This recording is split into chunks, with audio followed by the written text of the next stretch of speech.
Ruwaandaatti manneen amantaa 10,000 ol cufamanii.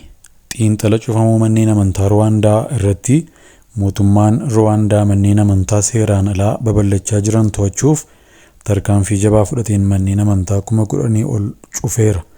Oduun kun dhiyeenya kana miidiyaalee addunyaa irratti deddeebi'ee yoo odeeffamu, dhimmi kun har'a kan dhalate osoo hin taane deemsa seenaaf tarsiimoo yeroo dheeraa mootummaan biyyattii hordofaa jiru uummataaf kan saaxiledha.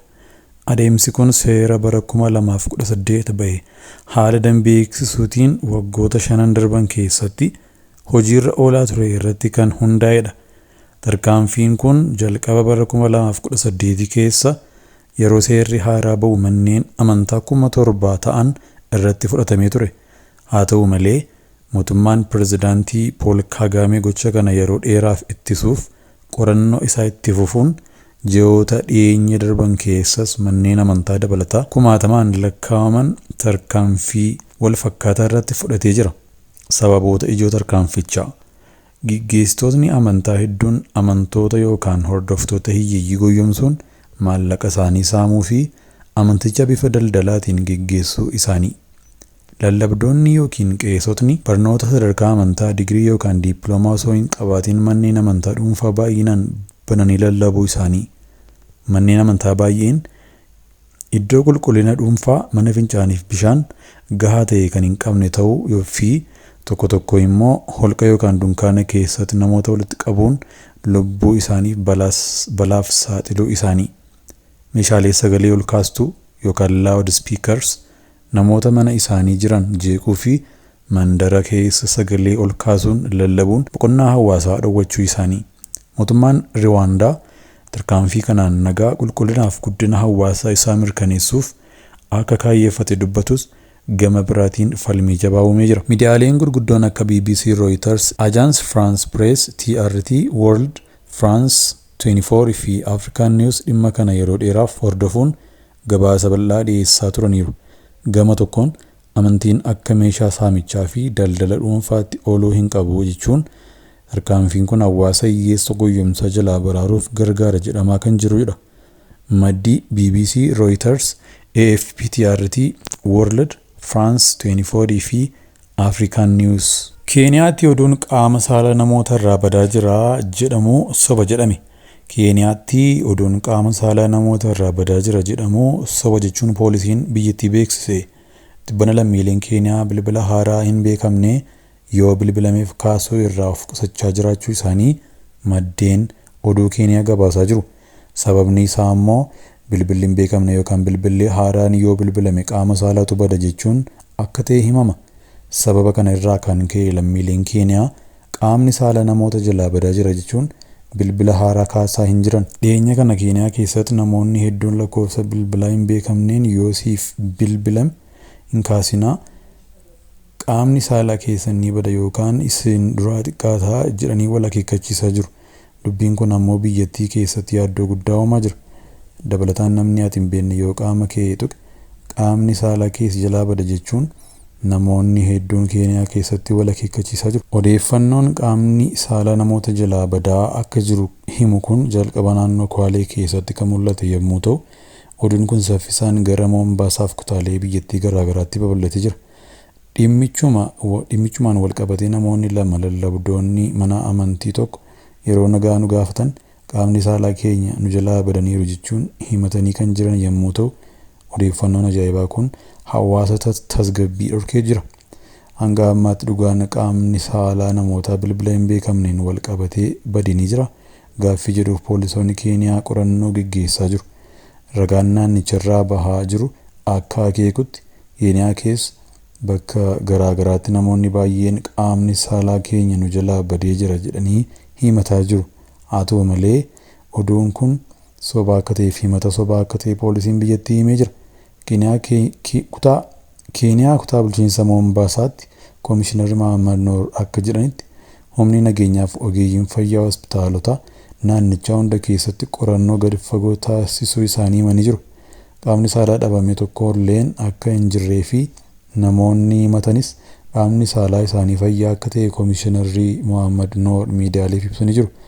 Gareen oduu kana gurmaa'uun uummata keessatti sodaatamuun hawaasa burjaajessaa jira irratti tarkaanfiin fudhatamaa jiraachuun himamee jira.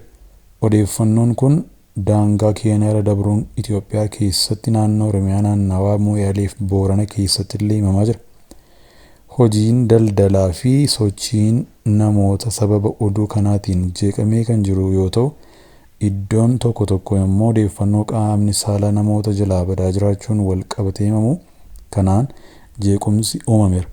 Qaamni nageenya Keeniyaa odeeffannoo bilbila hin beekamneen yoo sirratti bilbilamee fi namni ati hin beekne yoo si tuqe qaamni saalaa keessa jalaa baduun achi buuteen isaa dhabama jettuun uummanni akka hin jeeqamne dhaamsa dabarsee jira. Barataa Kaaliid Qaasimiif manni jireenyaa ijaaramuuf jira.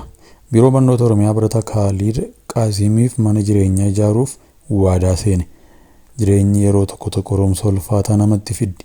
Keessattuu umurii ijoollummaatti barnoota keessa osoo jiranii haadha ofii kan utubaa fi qananii jireenyaa turte dhabuun gaddoonni nama cabsudha.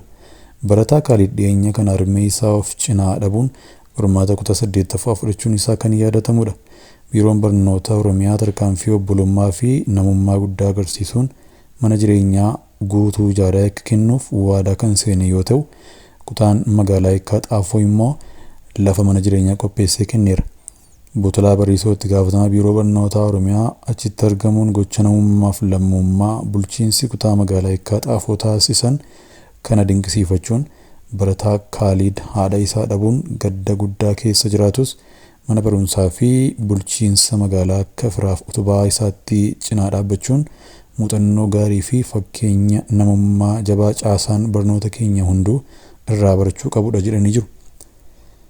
Obbo Caalaa Daree bulchiinsa kutaa magaalaa Yekkaa Xaafoo gama isaaniitiin bulchiinsi kutaa magaalichaa dhimma barataa kanaaf xiyyeeffannoo adda kennu ibsuun nuti akka bulchiinsa magaalaa Yekkaa Xaafootti rakkina hawaasummaa fi gadda barataa keenya irra ga'ee akkuma kan dhuunfaa keenyaatti fudhannee kan itti seenne yoo ta'u, barataan kun haala tasgabbaawaa ta'een baratee dhaloota biyya ijaaruuf akka ta'uuf dursa nagaaf bakka jireenya qabaachuu qaba jedhaniiru.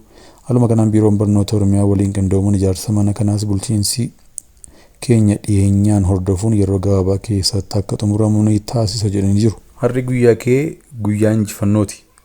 Rakkoon sirra dhaabbatee har'a ni kufa. Waaqayyo siif karaa banaa jira. Mee waliin haa kadhannu.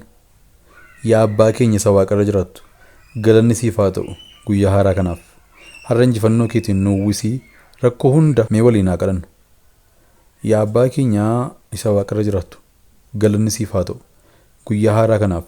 Har'a injifannoo keetiin nu uwwisii rakkoo hundaa irraa akka moonnu nu gargaari. Karaa keenya nuuf banuu kee irratti ni amanna. Maqaa Gooftaa keenya Yesuus Kiristoosiin ameen.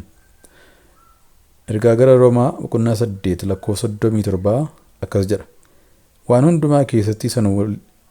hundumaa keessatti isa nu jaallateen caalaa in mo'annaa jedha sagaleen Waaqayyoo. Tarii kaleessaa ni kufte ta'a, garuu har'a ni kaata.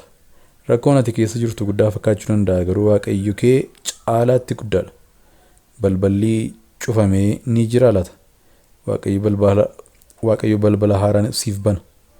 Namoonni si shakkaniiru, Waaqayyo ol si kaasa. Har'a hin laaffatin, hamilee hin dhabin, duubatti hin deebiin. Ati injifataadha, injifannoon kee karaa irratti jira. Ati injifataadha, injifannoon kee karaa irratti jira. Ati injifataadha, injifannoon kee karaa irra jira. Amantiin tarkaanfadhu, Waaqayyo si geessee gara milkaa'inaatti si dhiyeesseera. Akkas jedheetii sagalee kana ofirratti labsi. Ani har'a injifataadha, ani nan mo'a, Waaqayyo na waliin jira, balballi haaraan naa banamaa, ani gara milkaa'inaatti nan deema. Rakkoon kun ni kufa, injifannoon koos ni dhufa. Mee waliin haa kadhannu. Yaa Waaqayyo Gooftaa maccaa nama kana dhaggeeffatu hunda injifannoo kenniif, rakkoo isaanii diigi, karaa isaanii ifa godhi. Har'a isaanii gammachuuf milkaa'inaan guyyaa kana har'a isaanii gammachuuf milkaa'inaan guuti. Maqaa Gooftaa keenya Yesuus Kiristoosiin ameen. Ergaan kun yoo si jajjabeesseera ta'e like godhi, subscribe godhi, namoota milkaa'ina barbaadan waliin namoota milkaa'ina barbaadaniif qoodi.